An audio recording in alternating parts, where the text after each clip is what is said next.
એવા અધિક માસના પાવન દિવસોમાં આજે સાંભળશું માતા સીતાના નિતનેમની કથા। આ કથા અધિક માસમાં સાંભળવાનો મહિમા છે, જે સાંભળવાથી સુખ સમૃદ્ધિ આવે છે, ઘરમાં બરકત આવે છે, માતા લક્ષ્મી ઘરમાં સ્થાયી નિવાસ કરે છે, માતા લક્ષ્મી પ્રસન્ન થાય છે। કહેવાય છે કે આ કથા સાંભળનારના અન્નધનના ભંડાર હંમેશા ભરેલા રહે છે।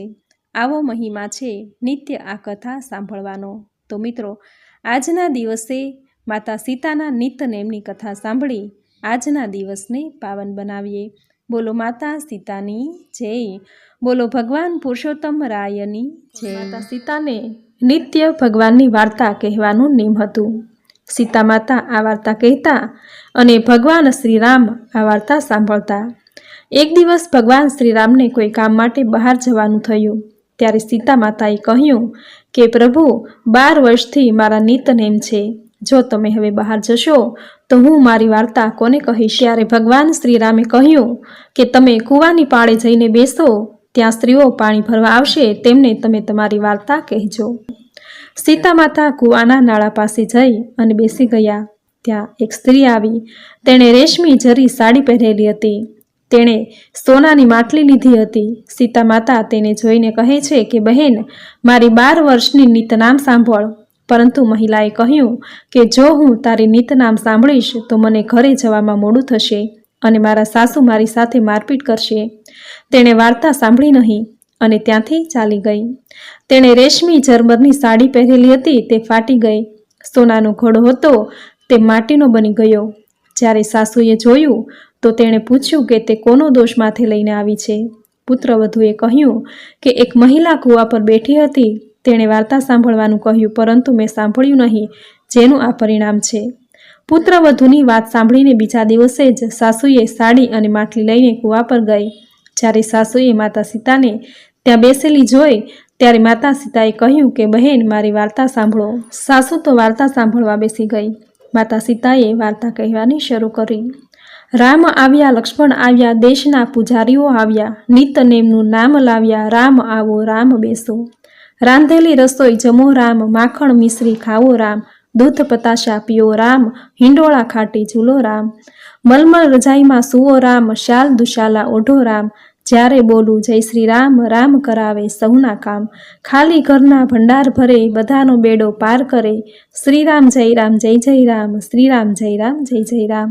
સાસુએ કહ્યું કે બહેન, વાર્તા તો ખૂબ જ ગમી। વાર્તા સાંભળીને સાસુ તો ઘરે ગયા અને તેમની પહેરેલી સાડી ફરીથી રેશમી જરીની બની ગઈ, માટીનું વાસણ તે સોનાનું બની ગયું।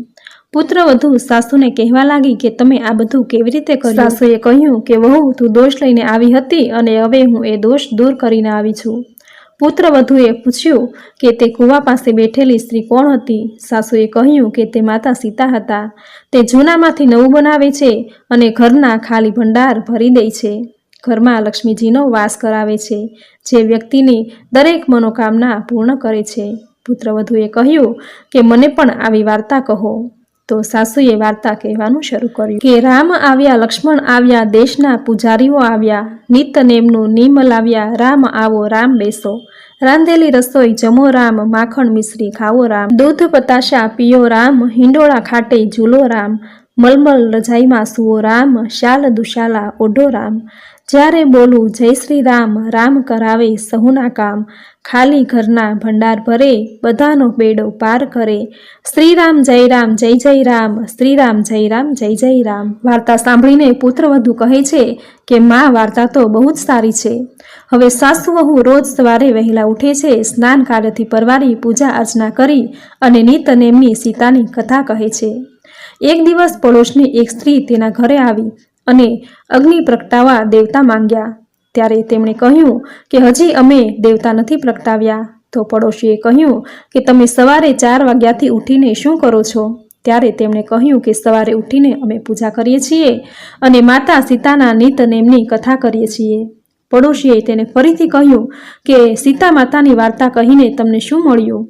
તેણે કહ્યું કે તેની વાર્તા કહેવાથી, સાંભળવાથી ઘરના સુખ સમૃદ્ધિના ભંડાર ભરાઈ જાય છે, મનની દરેક મનોકામના પૂર્ણ થાય છે। ત્યારે પડોશી બહેન કહે છે કે તો મને પણ આ વાર્તા કહો। તેણે કહ્યું, ઠીક છે, હવે કાલે સવારે તમે વાર્તા સાંભળવા આવજો. બીજા દિવસે સવારે પડોશણ પણ સવારે વહેલી ઉઠી નાહી ધોઈ પૂજાપાઠથી પરવારી સાસુ વહુના ઘરે વાર્તા સાંભળવા આવી. અને સાસુએ વાર્તા કીધી કે રામ આવ્યા, લક્ષ્મણ આવ્યા, દેશના પૂજારીઓ આવ્યા, નિત નેમ લાવ્યા, રામ આવો, રામ બેસો. રાંધેલી રસોઈ જમો રામ, માખણ મિશ્રી ખાવો રામ, દૂધ પતાશા પીઓ રામ, હિંડોળા ખાટે ઝૂલો રામ, મલમલ રજાઈમાં સુવો રામ, શાલ દુશાલા ઓઢો રામ, જ્યારે બોલું જય શ્રી રામ, રામ કરાવે સહુના કામ, ખાલી ઘરના ભંડાર ભરે, બધાનો બેડો પાર કરે, શ્રીરામ જય રામ જય જય રામ, શ્રીરામ જય રામ જય જય રામ. આખી વાર્તા સાંભળીને પડોશણ કહે કે બહેન, વાર્તા તો મને ખૂબ જ ગમી. હવે તે પણ સીતા માતાની નિત નેમની વાર્તા કહેવા લાગી. વાર્તા કહીને સીતા માતાએ પડોશીના ભંડારો પણ ભરી દીધા. હવે આખા મહોલ્લામાં, આખી શેરીમાં નિત નેમની વાર્તા શરૂ થઈ અને માતા સીતાએ દરેકની ઈચ્છા પૂર્ણ કરી. દરેકના ઘરમાં ધન ધાન્ય સુખ સમૃદ્ધિના ભંડાર ભરી દીધા. હે માતા સીતા, જેમ તમે સાસુ વહુના ભંડાર ભર્યા, પડોશણના ભંડાર ભર્યા, તેમજ તમારી આ વાર્તા કહેનાર સાંભળનાર સૌના ભંડાર ભરી દેજો. સૌની મનોકામના પૂર્ણ કરજો. સૌને સુખ સમૃદ્ધિનું વરદાન દેજો. તો મિત્રો, આપણે સાંભળી માતા સીતાના નિત નેમની કથા. આ કથા સાંભળનારના અન્નધનના ભંડાર ભરેલા રહે છે. માતા લક્ષ્મીની કૃપા તેના પર હર હંમેશા બની રહે છે. માતા લક્ષ્મી પ્રસન્ન થાય છે. તેનું ઘર અન્ન અને ધનથી ભરેલું રહે છે. ક્યારેય અન્ન અને ધનની ખોટ માતા લક્ષ્મી તેને નથી આવવા દેતા. મિત્રો, અધિક માસમાં નિત્ય કથા અને અધ્યાય સાંભળવાનો મહિમા છે. અધિક માસ કે જેને પુરુષોત્તમ માસ કહેવામાં આવે છે. આ મહિનામાં ભગવાન પુરુષોત્તમ રાયની પૂજા, ભક્તિ, સ્તુતિ, કીર્તન અને કાલાવાલા કરી પ્રભુને પ્રસન્ન કરાય છે. જો પ્રભુની પ્રસન્નતા પ્રાપ્ત થાય તો જીવનમાં સુખ સમૃદ્ધિ આવે છે, બરકત આવે છે, કાયાનું કલ્યાણ થાય છે, મનોકામના પૂર્ણ થાય છે. મિત્રો, આ મહિનામાં જો પ્રભુની પૂજા, આરાધના, સ્તુતિ કે ભક્તિ ન કરી શકાય તો નિત્ય અધિક માસની કથાના અધ્યાય અને અધિક માસનું મહાત્મ્ય દર્શાવતી કથા વાર્તા જરૂર સાંભળવી. જે સાંભળવા માત્રથી જ પ્રભુ પ્રસન્ન થશે, જીવનમાં સુખ સમૃદ્ધિ આવશે, મનોકામના પૂર્ણ થશે. આવો મહિમા છે અધિક માસની મહાત્મ્ય કથા સાંભળવાનો. આ કથા સાંભળનારના અન્નધનના ભંડાર ભરેલા રહે છે. માતા લક્ષ્મીની કૃપા તેના પર હર હંમેશા બની રહે છે. માતા લક્ષ્મી પ્રસન્ન થાય છે. તેનું ઘર અન્ન અને ધનથી ભરેલું રહે છે. ક્યારેય અન્ન અને ધનની ખોટ માતા લક્ષ્મી તેને નથી આવવા દેતા. તેના ઘરમાં સ્થાયી નિવાસ કરે છે. એવી પવિત્ર પુણ્યશાળી આ કથા, માતા સીતાની નિત નેમની કથા તમે પૂરી શ્રદ્ધાથી અંત સુધી સાંભળી. જે સાંભળવી તમને જરૂર ગમી હશે તો વિડીયોને લાઇક કરી કોમેન્ટમાં જય સીતા મૈયા જરૂર લખજો.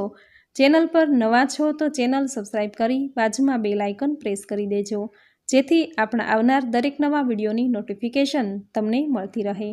તો ફરી મળીશું આવી જ નવી ધાર્મિક માહિતી, નવી ધાર્મિક કથા સાથે. ત્યાં સુધી આપ સૌને મારા